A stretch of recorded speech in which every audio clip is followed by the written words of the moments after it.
بسم الله الرحمن الرحيم. توكلنا بفضل الله بدخول هذا المشروع الانتخابي أولا لجلب حقوق الشعب الموصلي بشكل عام بدون مسميات وطوائف، وتكون العدالة هي الأساس بتوزيع المستحقات الداخلية والخارجية.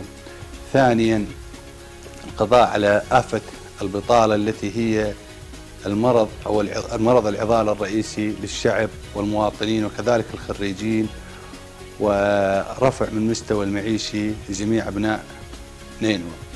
كذلك الخلاص أو إنهاء الروتين القاتل في مؤسسات الدولة الذي يعاني منها المواطنين بكافة المؤسسات العامة والخاصة. فلاح محمود أحمد صالح الدليمي، اتحاد النينوى، تسلسل 3.